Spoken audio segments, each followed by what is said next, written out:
시편 40편 1절 2절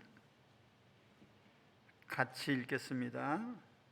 내가 여호와를 기다리고 기다렸더니 귀를 기울이사 나의 부르짖음을 들으셨도다.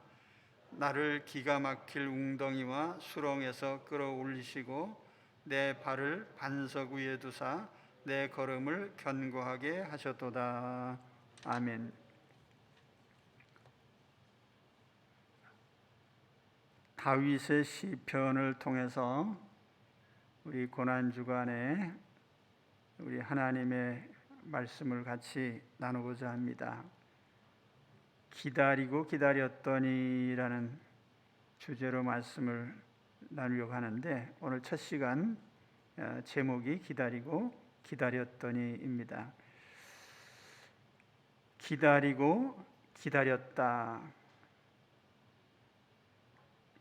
히브리 원문상에 보면은 우리말 번역이 잘 되어 있어요. 기다렸다, 그리고 또 기다렸다, 이런 강조형이죠. 히브리 어법에는 같은 단어를 반복하면 이게 이제 강조가 되는 거예요. 그래서 기다렸다, 그리고 또 기다렸다, 인내하면서 기다렸다는 뜻이에요. 한 번만 기다린 게 아니고 계속해서 기다린 거예요. 그래서 영문 성경에는 대부분이 waited patiently라고 번역합니다. 인내심 있게 계속 기다렸다는 얘기예요. 참으면서 인내하면서 기다리는 거예요. 자, 우리가 어떤 고난을 당할 때 그 고난을 극복하는 첫 번째 되고 가장 중요한 대응법은 기다리는 겁니다. 약간은 단순하고 또 바보스러워 보이지만 가장 현명한 방법은 기다리는 거예요. 기다리고 기다리는, 그러니까 이게 답이에요. 오늘 우리가 어떤 코로나 시국을 통과하고 있는데 사람들을 보면은 너무 조급하고, 또 아마 우리가 여러 번 독감도 경험하고 여러 전염병도 경험했겠지만은 1년 동안 이렇게 계속해서 이런 상황이 지속되는 것은 저도 제 생애 처음이죠. 그런데 이런 시기를 통과하다 보니까 사람들이 얼마나 인내심이 없나, 얼마나 어려움을 참지 못하나 하는 것이 여실히 드러나요. 우린 그래도 훈련이 좀 돼 있어서 우리 한국 사람들은 잘 견디면서 정부가 하는 시책대로 잘 따르고 있는데, 유럽 사람들이나 미국 사람들은 못 견뎌요. 마스크 쓰라고 그러면 왜 마스크를 벗을 자유가 없냐 하면서 그냥 거리로 나와서 떼를 쓰고 고함을 치고. 그런데 오늘 우리는 이 한 가지 해법을 마음에 새겨두셔야 됩니다. 고난을 당하면 유일하고 가장 지혜로운 방법은 기다리는 것이다. 그래서 기다리고 기다리고 인내하면서 기다리고, 그러니까 답을 다 드린 거예요. 이제 답을 먼저 드리고 말씀을 계속 이어가려고 합니다. 여러분, 어떤 고난을 당하세요? 기다리면 됩니다. 자, 이 시를 쓴 사람은 다윗이에요. 그래서 다윗의 시 이렇게 돼 있죠. 다윗은 특별히 고난 중에 많은 시를 썼습니다. 그리고 다윗이 당한 고난은 개인의 잘못 때문에 온 것도 있고 하나님이 일부러 주시는 고난도 있었지만 상당 부분은 자기가 잘못해서 당한 고난들이에요. 그렇지만 잘못해서 고난을 당한 것이라 할지라도 기다리면 결과는 있어요. 그런데 여기 기다리고 기다렸다고 하는 것은 불신자들처럼 막연히 기다렸다는 뜻은 아니에요. 오늘 말씀에도 나오지만 내가 누구를 기다려요? 여호와를 기다리고 기다린 거예요. 우리 신앙 안에서 기다리는 거예요. 하나님이 뭔가 내게 일을 해 주시기를 기다리는 마음으로. 그러니까 그냥 시간이여 흘러라가 아니고 하나님을 바라보면서 기다리는 거예요.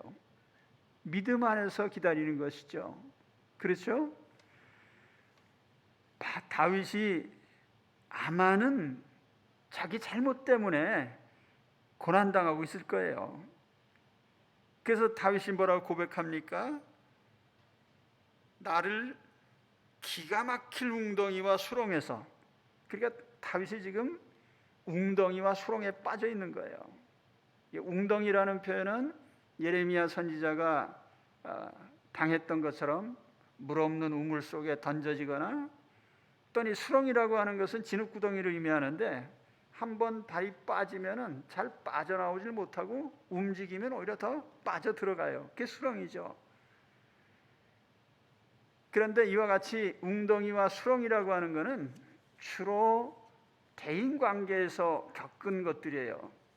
그래서 어떤 사람은 이때에 다윗이 압살롬의 반역에 직면해서 쓴 것이 아닌가 이런 추측을 하는데, 그렇다고 하면은 다윗은 사실 많은 사람들 때문에 고난을 당한 거예요.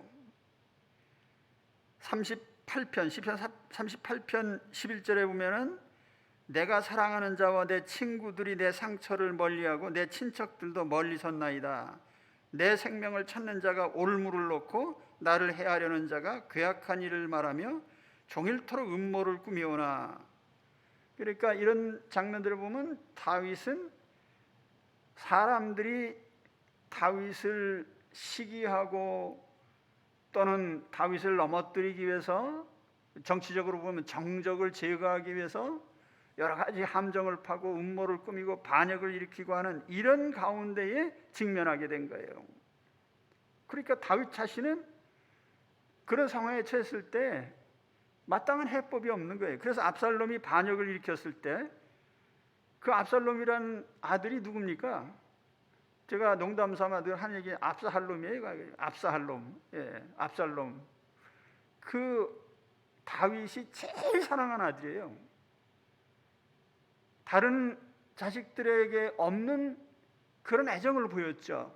그래서 다른 자식들은 막 함부로 혹은 뭐 이렇게 책망도 하고 그랬는데 이 압살롬에게는 그런 징계를 제대로 하지도 않았어요. 그래서 이 압살롬이 반역을 일으키고 나중에 압살롬이 이제 제거를 당했는데 그 압살롬이 죽었다는 소식을 듣고 다윗이 목 놓아 울었어요. 그렇게 아버지가 사랑하는 그 자식이 아버지를 죽이려고 반역을 일으킨 거예요. 근데 거기에 동조하는 사람들이 여럿이 있었습니다. 그런데 다윗이 인위적으로 그래서 빠져나올 수가 없으니까 왕궁에서 급히 도망을 쳐서 목숨을 건지려고 도망치는 신세가 됐죠. 사무엘하 15장에 보면 그런 내용들이 나옵니다. 이런 상황에서 움직이면 움직일수록 더 빠져들어가는 이런 고난의 수렁을 어떻게 할 것이냐 기다린 거예요. 여호와를 기다리는데 가만히 앉아서 기다린 건 아니고 부르짖으면서 기다렸어요. 부르짖으면서. 그래서 이 4절 1절 말씀 다시 보면은 내가 여호와를 기다리고 기다렸더니 귀를 기울이사 나의 부르짖음을 들으셨도다. 부르짖음이에요. 기도한 것이죠. 아마 목청을 돋궈서 소리도 질렀겠지만 마음으로 비명을 지른 거예요. 하나님께 외친 것이죠. 그래서 시편 3편 4편에 보면 My cry, 나의 외침, 내 목소리로 하나님께 부르짖은 거예요. 내가 지금 어려움에 있으니 나를 위해 기도 좀 해주세요가 아니라 내가 부르짖는 것이죠. 사실 세상 사람들은 어떤 고난에 처하게 되면 낙심하고 좌절해서 어디 대고 하소연할 데가 없어요. 근데 우리 믿는 사람들은 특권이 있잖아요. 우리는 하나님을 향해서 얼마든지 부르짖을 또 권리도 있고 자유도 있고 기회도 있어요.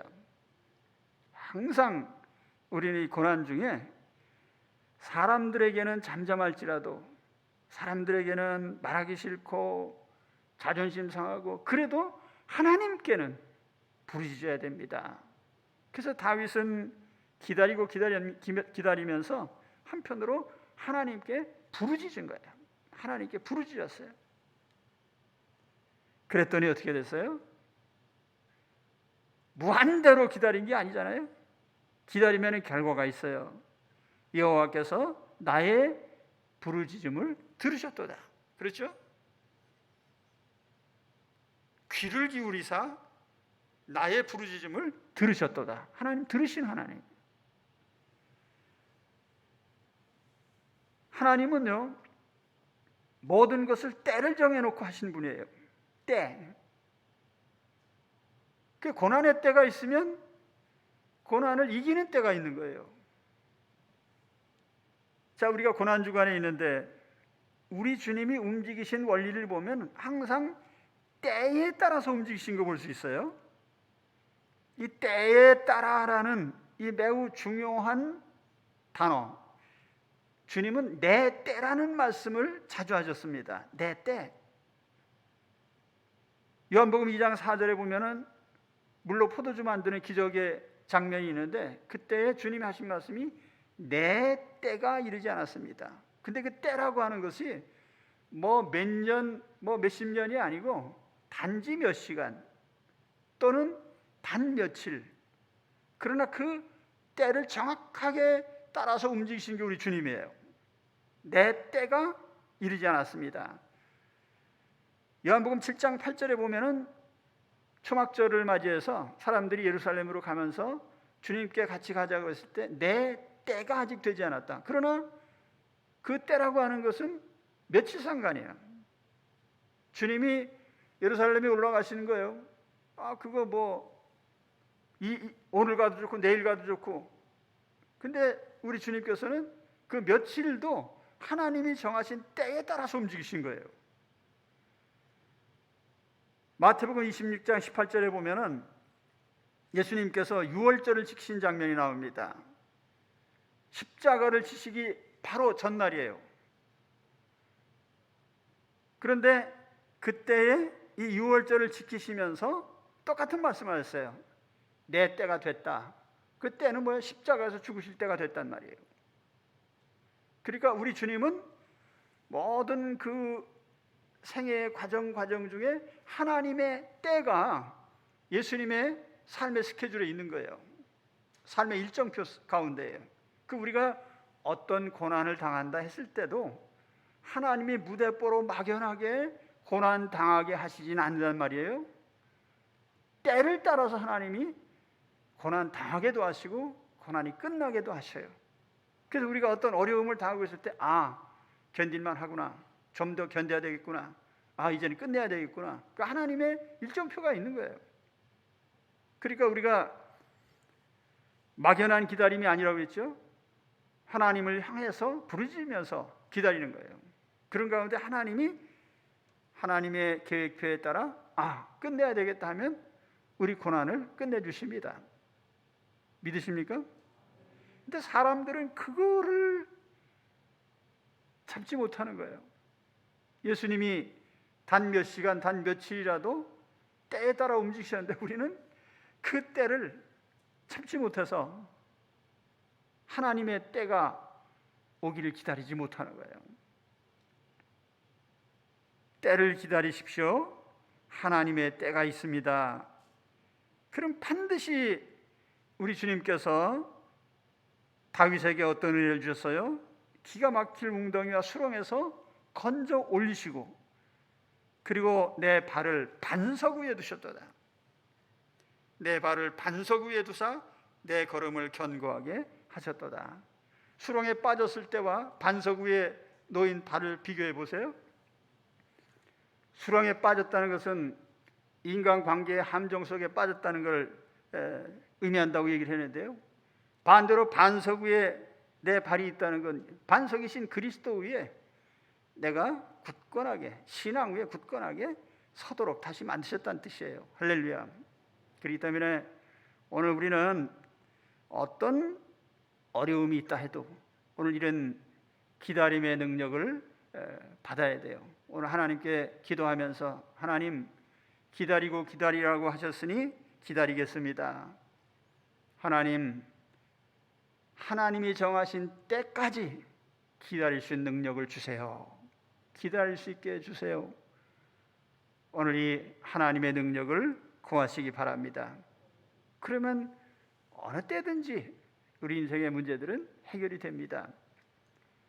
저는 길지 않은 신앙생활이지만 또는 제 목회 기간 동안에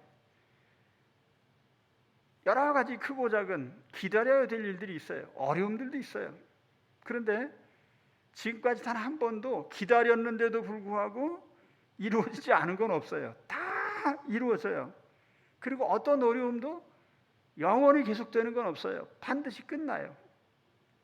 할렐루야. 그렇죠? 이런 은혜를 우리가 늘 체험하면서 이제 한 주간 계속 말씀을 보겠습니다마는 다윗은 그럴 때마다 찬송하면서 간증하는 거예요. 내가 이렇게 이겼어요.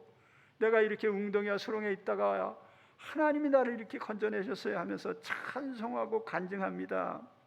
오늘 그런 간증이 우리 안에 넘쳐나시기를 축원합니다. 그리고 오늘 내가 어떤 수렁에 있는지 어떤 웅덩이에 있든지 오늘 소망을 가지고 기다릴 능력을 구하면서 이겨가시기를 우리 주 예수 그리스도 이름으로 축원합니다. 기도하겠습니다.